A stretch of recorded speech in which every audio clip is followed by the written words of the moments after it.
As frightening as the possibility of a dirty bomb or other radiological incident may seem, we know from experience that we can recover safely from such an event. And the United States is better prepared than ever before to cope with such an eventuality.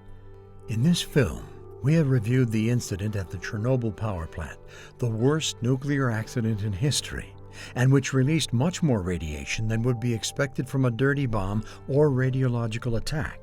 We learned that there are many effective ways to limit the exposure of people to radiation and live safely in long-term contaminated areas. Let's recap the main points. Although we can forecast the potential types of radiological threats we might face, we cannot forecast with precision the exact facts that will accompany any specific incident. However, a dirty bomb or other radiological attack is not likely to release nearly as much radiation as was released from the Chernobyl accident.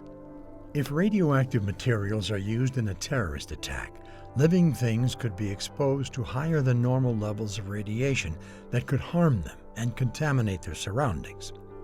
Exposure to radiation can cause health problems.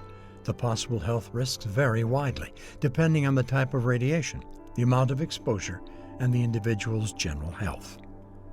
Pregnant women should recognize that exposure to small doses of radiation during pregnancy is not likely to increase the risk of birth defects. However, each situation must be evaluated carefully, and people with special health concerns should seek advice from their doctor.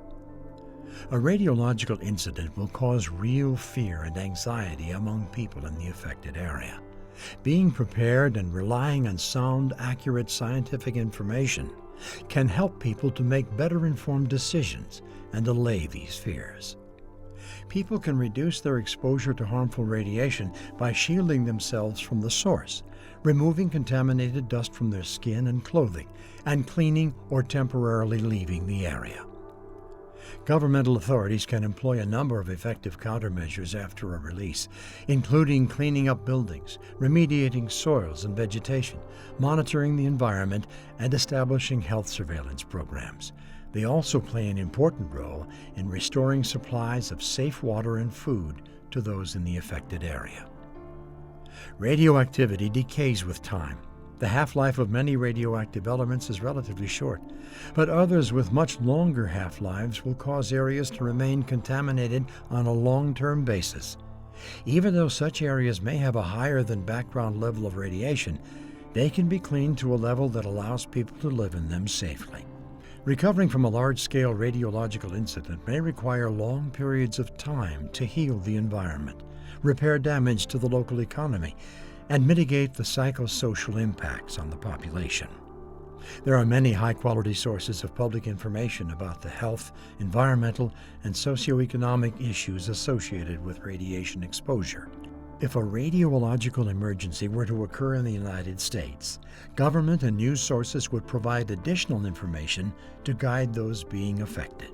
We have learned much about how to cope and recover from a major radiological release since the Chernobyl accident. This knowledge will help us to effectively respond to a future possible incident. The best way for citizens to prepare is to educate themselves about the possible scenarios that could occur and the risks they pose. We hope this film has helped you begin this process.